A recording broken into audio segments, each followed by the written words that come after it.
পুজো দিতে হবে সন্ধ্যের নাস্তায় না গরম। ওরে ওরে যা এখন সময় দিল, এবার দৌড়চ্ছে দেখো। রান্না হয়নি। এই যে আমাদের বাবা এই ঘরে থাকতেন। আচ্ছা। হ্যাঁ, তা ওই ঘরেও রিপেয়ারিং হচ্ছে, ওই জন্য বাবার সব আসবাবপত্র যেখানে বিছানাপত্র সব বাইরে বের করে ঢাকা দেওয়া আছে। দেখাই এখান থেকে। ওরে সাপা শাহরুখ খান দাঁড়িয়ে আছে। অনেকদিন বাদে বাবার ওপরের ঘরে আমরা এসেছি। লোকজন থাকে অনেক। এটা 3 তলাতে আমরা রয়েছি। এইখানে দেখানোর কারণ একটাই, ছোটবেলাতে কত যে খিচুড়ি বা ভাত খেয়েছি এই জায়গাটায় বসে বসে। খাওয়া দাওয়ার পর্ব শুরু হয়ে গেছে। ও পনির পছন্দ। আজকে মাসি মেশো আসছে, খুব ভালো কথা। কিন্তু মাসি মেশো যখন আসে একটা অসুবিধায় পড়ি। মাসি মেশোদের কি করে পারঘাটা থেকে আনতে যাব? সাইকেল একটা, আমি একজন, মাসি মেশো দুজন। তো কি করে আনবো? একজনকে জোগাড় করেছি, একটা বাচ্চাকে। তো তার সাথে গিয়ে আমি আনতে যাচ্ছি। চলো, এই যে দুজন মিলে যাচ্ছি এখন। আমার পেছন দিকে রয়েছে ওই যে, দাঁড়াও আমরা ভালো করে দেখাচ্ছি। এই যে ওই আসছে, যাচ্ছে মেশো। কোমর ব্যথা হয়ে গেছে সাইকেলে বসে। যা রাস্তার অবস্থা, আমাদের রাস্তা ঠিক হচ্ছে, আমাদের এখানে পাথর পড়েছে, তো সেই জন্য আরো বেশি গর্তগুলো যেন বড় বড় হয়ে গেছে। এসেই খাওয়া দাওয়ার পর্ব শুরু হয়ে গেছে।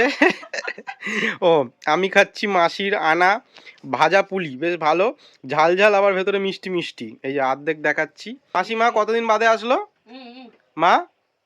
2 বছর 2 বছর 2 বছর 2.5 বছর পর। আচ্ছা, দরকারে। হ্যাঁ তাও দরকারে এসছে। আচ্ছা ঠিক আছে।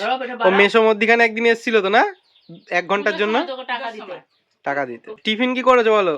এই যে লুচি, সাদা আলু চচ্চড়ি, ধোসলা করেছি, পরে ডিমে চুবিয়ে যে ভেজেছি। এটা হচ্ছে পনির পছন্দ।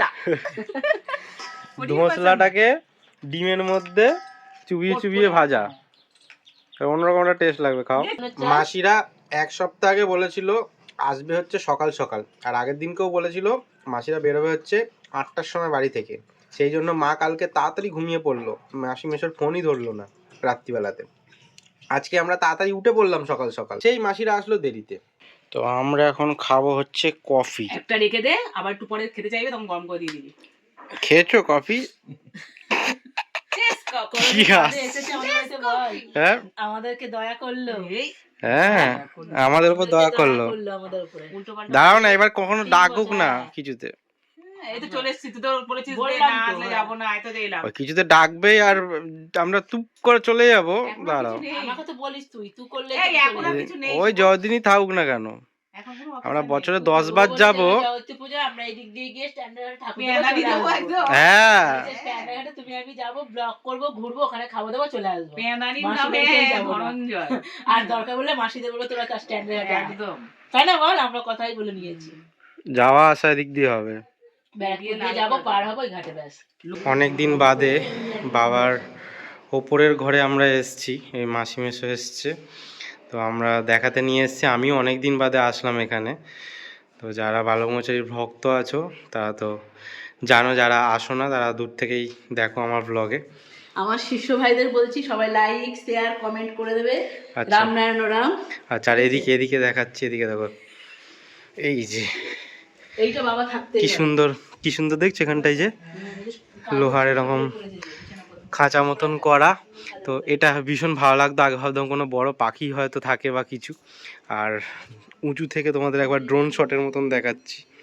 এই দেখো মন্দিরগুলো দেখছো কি সুন্দর লাগছে, সব রিপেয়ার হচ্ছে। আর এই হচ্ছে দৃশ্য ওপর থেকে, ওই যে ঘাট, ওই যে লোকজন ঢুকছে। এই যে আমাদের বাবা এই ঘরে থাকতেন। আচ্ছা, হ্যাঁ, তা ওই ঘরেও রিপেয়ারিং হচ্ছে, ওই জন্য বাবার সব আসবাবপত্র যেখানে বিছানাপত্র সব বাইরে বের করে ঢাকা দেওয়া আছে। হ্যাঁ, তোমাদেরকে দেখাবো যখন পুরো কমপ্লিট হয়ে যাবে, একদিন দেখাবো। দাঁড়া একটু গঙ্গাটা দেখাই এখান থেকে। ওরে সাপা শাহরুখ খান দাঁড়িয়ে আছে। এই সাবাস, জুয়ার হয়েছে। এই সাবা, এই দিকটাও অনেকদিন বাদে দেখলাম। সব এই যে রাবিশ গুলো ফেলেছে ভেঙে চুরে। এখানে এসি লাগবে না? ও কি হাওয়া দিচ্ছে এখান থেকে। চলো এখন বাড়ি যাওয়ার পালা। তার আগে একটুখানি বাবাকে নমস্কার করে নিচ্ছি। আমি কি বলবো, কথা বলতে পারছি না, কি বল। পাশে আমার বাবার স্থান, কিন্তু সবসময় আসতে পারি না, বোন আর বোনের বর এসেছে, তাই রান্না করতে চলে এলাম, জামা কাপড় ছাড়িনি। ঠিক আছে, তাই বাবার কাছে এসেছি, একটু যে কাজ হচ্ছে বেশ নিলিবিলি, বেশ ভালোই লাগছে। লোকজন থাকে অনেক। ঠিক আছে, খুব ভালো লাগলো। বাবার স্থানে এসে এখানে এত কাছ থেকে আমরা, আমি এখানে আসিনি কোনোদিন, এসে একটু ধ্যান করলাম। আজকে এলাম, খুব ভালো লাগলো।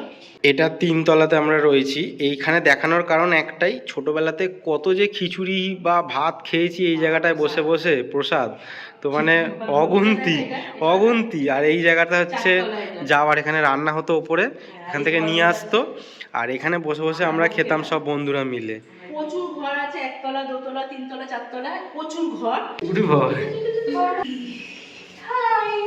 তো এখানেও দেখাই তোমাদের, এই জায়গাটাতেও বসে খেতাম, কোনো সময় ওপরে আর কোনো সময় এইখানটাতে।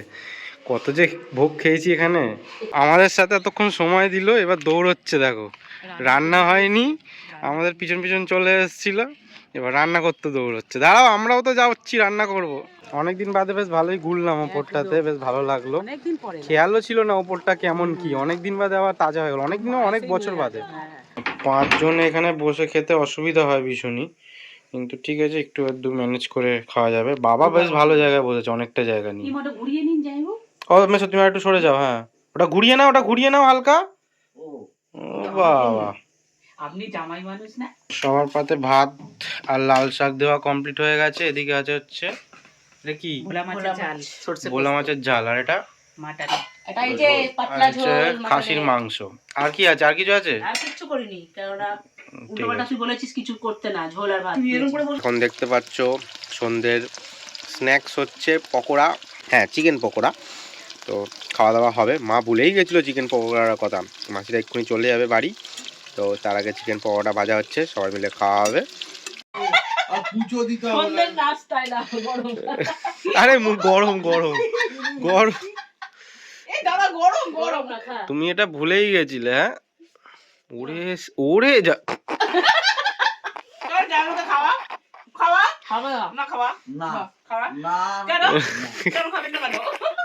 লজ্জা বতা। তো সকালবেলায় আসলো, এখন চলে যাচ্ছে, তার জন্য ঝামেলা হচ্ছে। না মেশো যে মধ্যখানে এসছে একবার, 1 ঘন্টার জন্য এসে, 1 ঘন্টার জন্য এসে অনেক বড় কিছু করে দিয়েছিল। হ্যাঁ, মেশো চুলটা কি আসেছো তুমি, আমার মতন তেরে নাম করেছো তো। এই কুকুরের ঝামেলা একটা আছে, কোথাও বেরোনো যাবে না। আলুর দমটা হচ্ছে খেতে পারতে। ভালো যে 2.5 বছর পর আমাদের বাড়িতে পদধূলি পড়েছিল। 9:30টার সময় বেরোবে। আসো বাবা, আসো, বলে দাও। যাবি কিন্তু, আমি এলাম, বলেছিলিস না আসলে যাব না, ঠিক আছে? আমি এলাম, সানস্ক্রিন দিতে হবে বলে দে, সানস্ক্রিনটা দিয়ে আসবি। ঠিক আছে, ঠিক আছে, বলে আসবেন, আর আমাকে এখনই বলছে যা, কদিন আগে ঘুরে আসলাম। আসো, গিয়ে ফোন করবে। চলো, আমাদের আলুর দম হচ্ছে সরস্বতী পুজোর, একটু দেখাই। না আলুর দম আর কি দেখাবো।